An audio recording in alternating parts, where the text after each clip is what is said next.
Hello all. We know that we are all living on the planet Earth, right?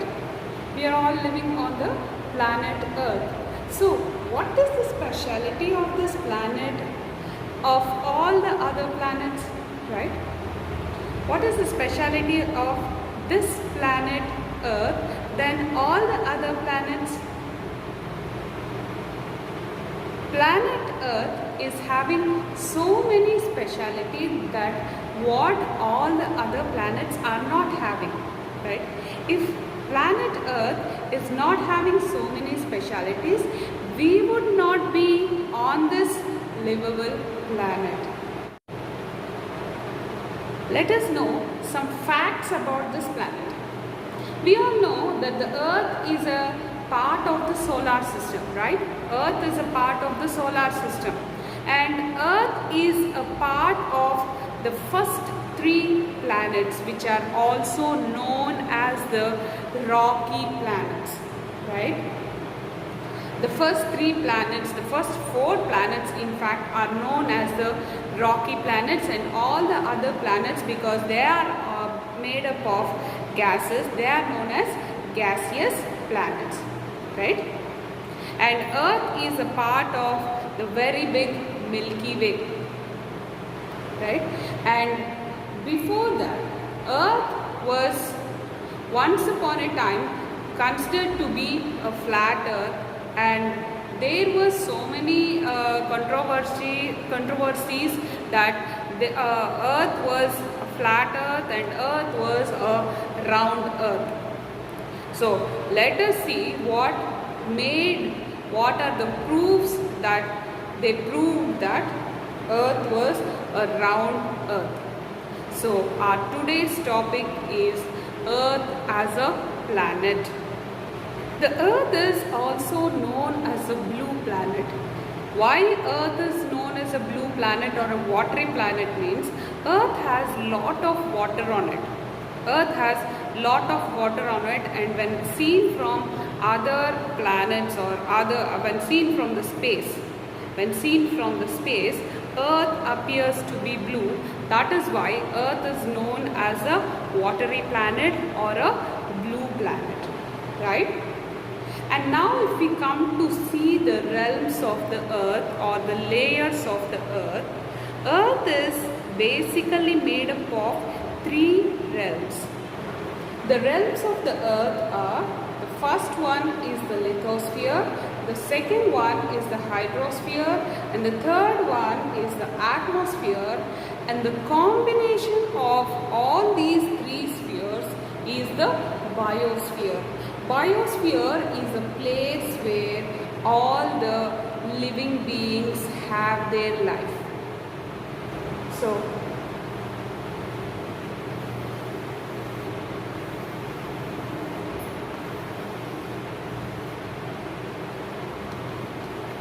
lithosphere, atmosphere, hydrosphere.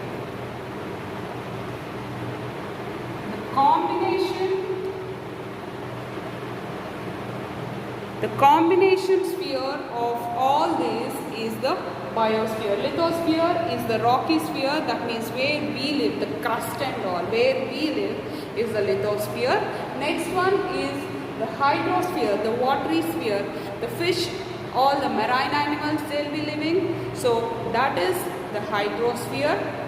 So, and atmosphere, we can see some birds and all the atmosphere, all the things which are micro fungi which is living in the atmosphere.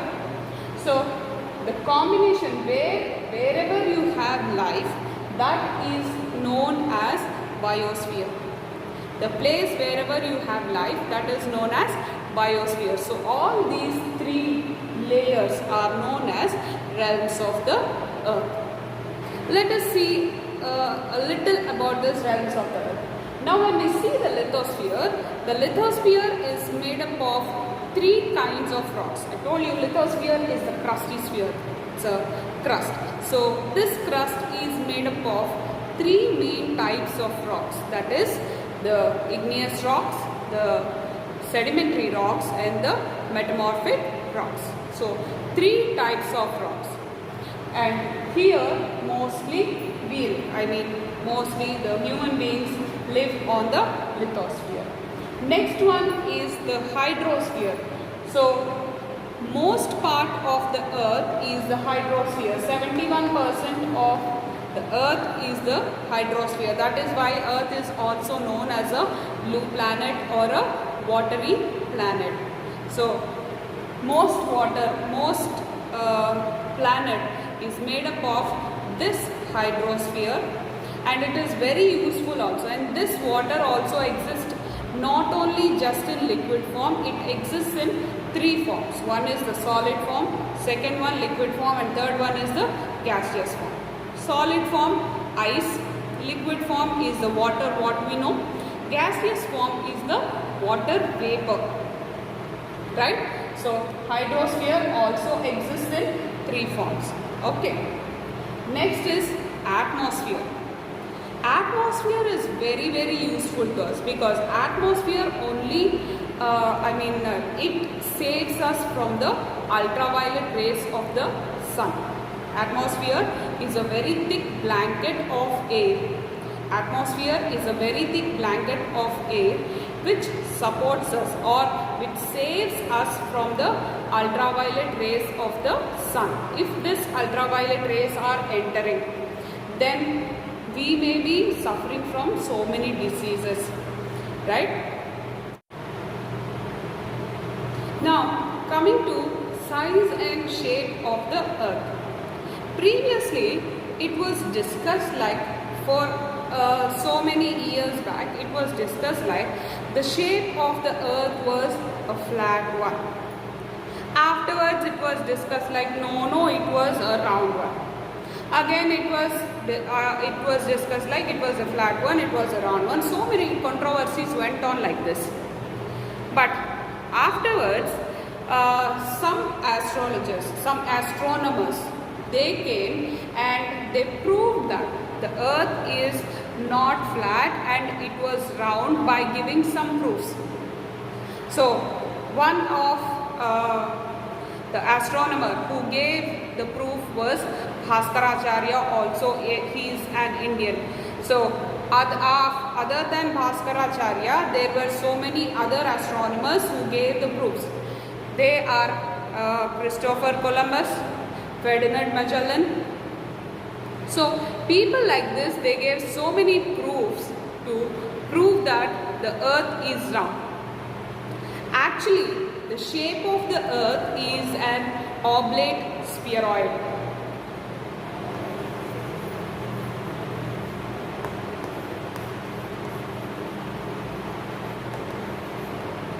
It's an oblate spheroid. All of us know an egg, right? So it's an elliptical in shape. It's not exactly round. It's not exactly round. It's little. It's flattened at the poles and it's bulging at the equator. It's flattened at the poles and it's bulging at the equator. So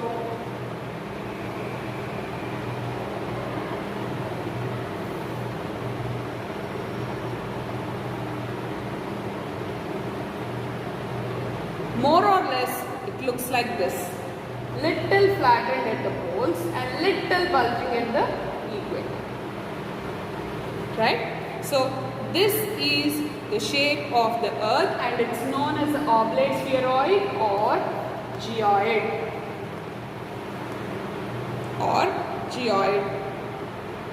Right? Now if you see even the equatorial diameter and the polar diameter, the equatorial diameter tends to be 12,757, whereas the polar diameter is 12,714 kilometers only. This is the polar diameter, whereas the equatorial diameter is 12,757 kilometers. Now let's see some proofs which say that the earth is spherical in shape. The first proof which says that the earth is spherical in shape is all the celestial bodies are round in shape. You see the sun, moon, other planets, other stars, all the bodies are round in shape, right? So Earth is also a celestial body, so obviously Earth also should be round in shape. Point number 2, circumnavigation. See, for example, this was proved by Ferdinand Magellan. For example, a round area is there. So if you are starting from here, again you will be coming to the same point. Again you will be coming to the same point. If it is like this, here you have an end. Here you have an end. If a person is starting like this, so there is an end here. There is an end here. But if you are moving like this, can you see an end? We cannot see an end. We are again coming to the same point. For a circle, we do not have an end, but for a square or a rectangle, we have ends like this, apexes. Right? So, this was proved by Ferdinand Magellan. Point number 3. If we see a ship coming, suppose if the ship is coming from here, first we see the flag mast, then we slowly see the pole,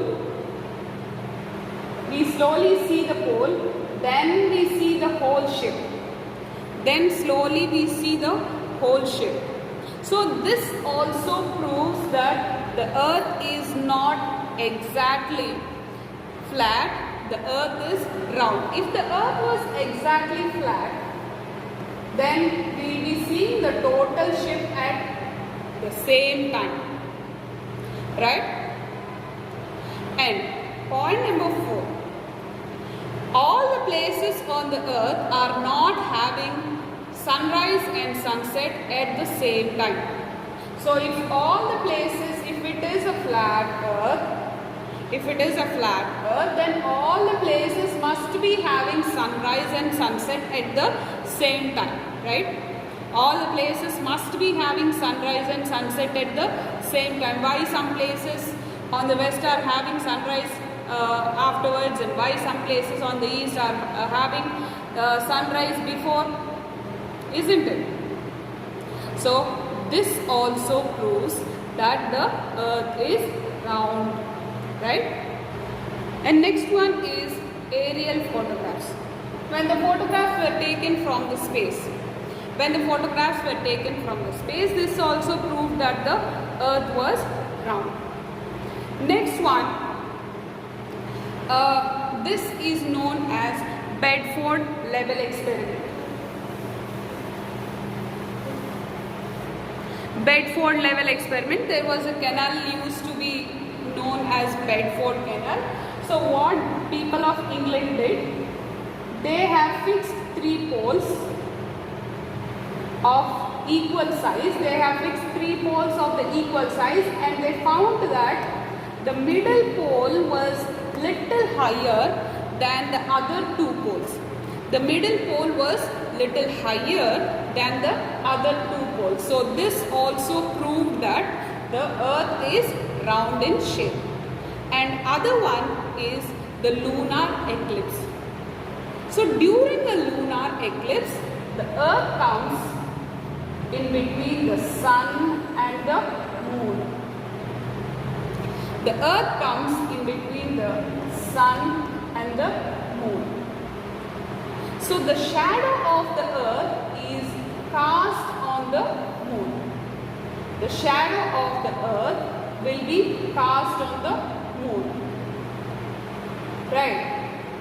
So whatever the shape of the earth, that shape only will be cast here.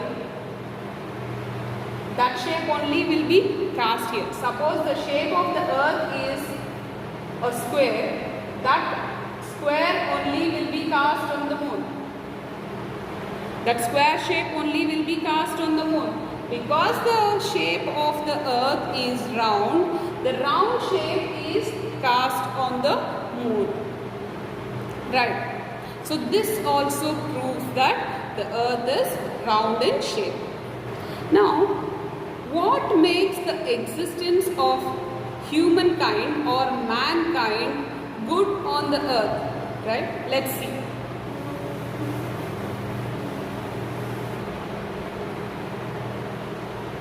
Point number 1. We have seen the existence of water. We have seen one realm of the earth called hydrosphere. So, because of existence of water, we can see that people are able to live here. Point number 2, another realm of the earth called the atmosphere. In the atmosphere, we have one gas called oxygen. That is what we are breathing, right? We have one gas called oxygen. That is what we are able to breathe, and that is what we are able to live.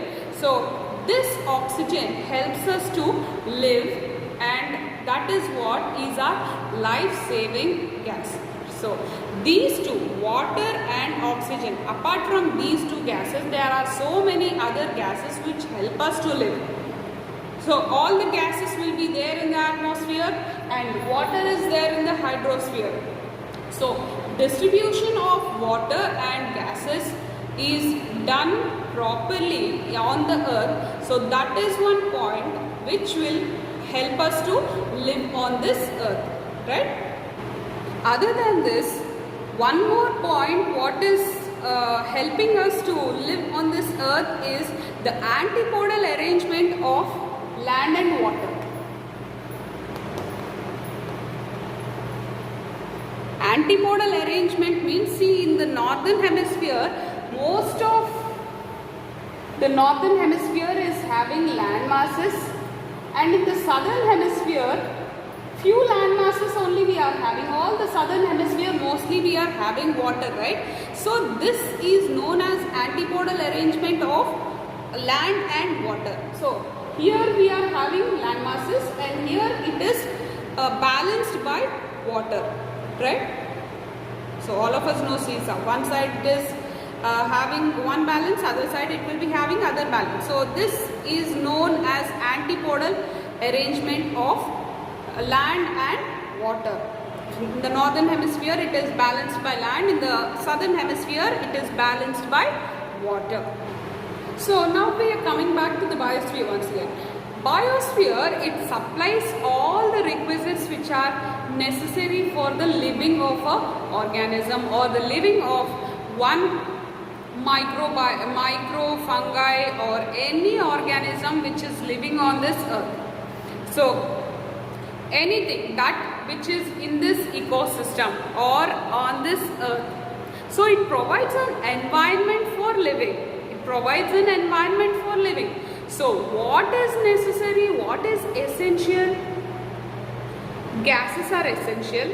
That is, oxygen is essential. Nitrogen is essential. Heat is essential. So many things. Water is essential. All these things are essential for living of a human being or any animal or anything to live on this earth, right? Now let us see each cycle. Let us see the heat cycle first.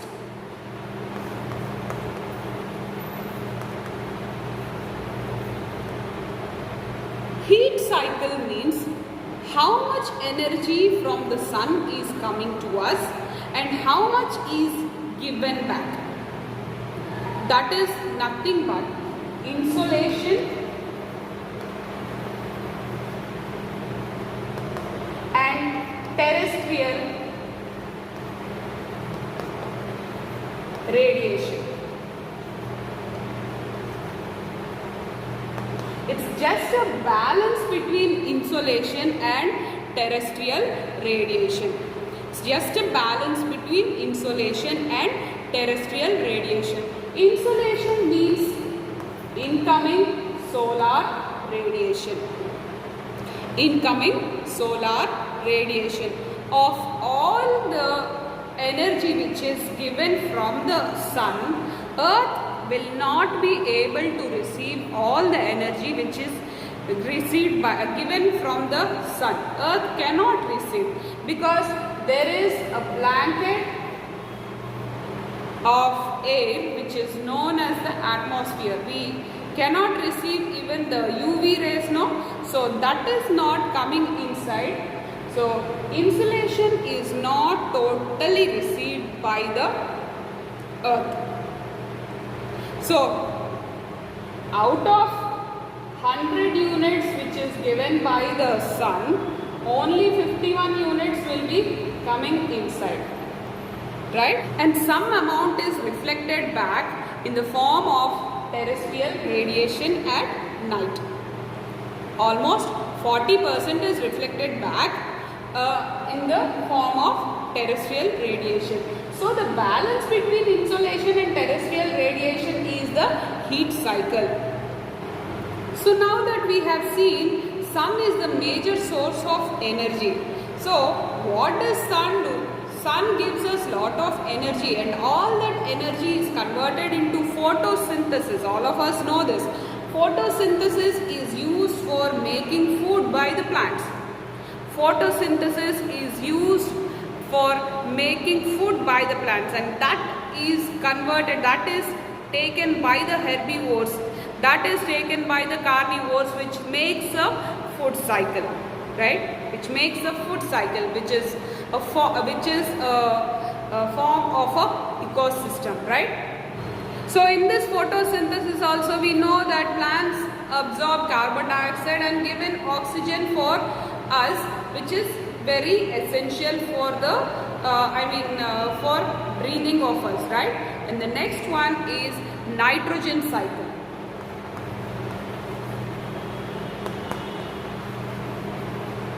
Nitrogen cycle.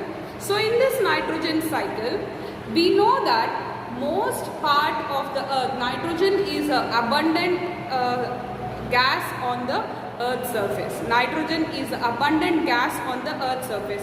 And why this nitrogen is essential? Nitrogen is essential for the growth of plants. And also nitrogen is produced from dead animals. Dead animals, you must be knowing, no? So dead animals will be producing nitrogen when they decompose. So dead animals, after decomposition also, they produce a lot of nitrogen, right? Okay, this nitrogen also is useful for plants. Okay, even in cow dung we find a lot of nitrogen. And the next one is oxygen cycle. So in this oxygen cycle, nitrogen cycle, what we have seen, plants will be taking in nitrogen and they grow well. In case of oxygen cycle, we take in lot of nitrogen and we give out carbon dioxide. We take in oxygen, we give out carbon dioxide, which is essential for plants. Plants take in carbon dioxide and they give out oxygen for us. So that is oxygen cycle. So man takes in oxygen and gives out carbon dioxide, which is essential for plants, and plants take in carbon dioxide and give out oxygen. So this is known as oxygen cycle. This is known as oxygen cycle. And the next one is water cycle.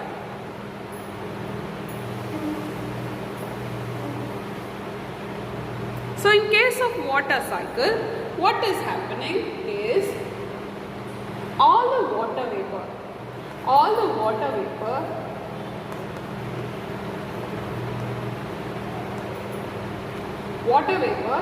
is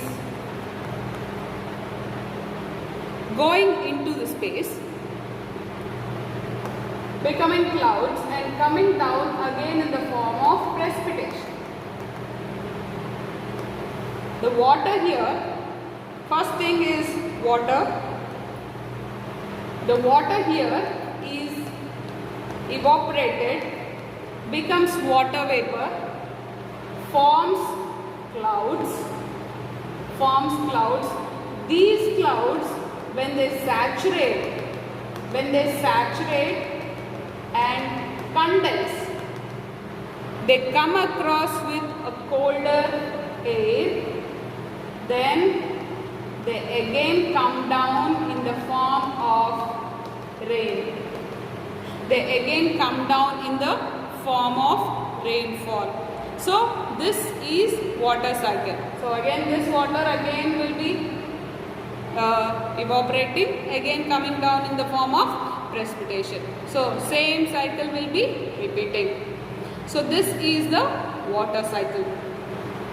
Now let's once again recap what are the conditions which are favorable for us to live on this earth.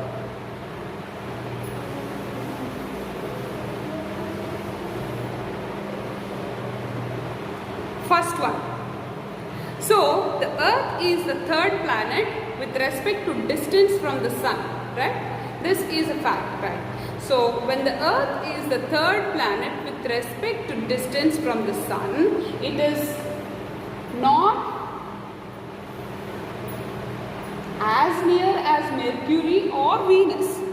It's not as near as Mercury or Venus, right? So it is optimum distance from the sun. So it's not too hot nor too cold.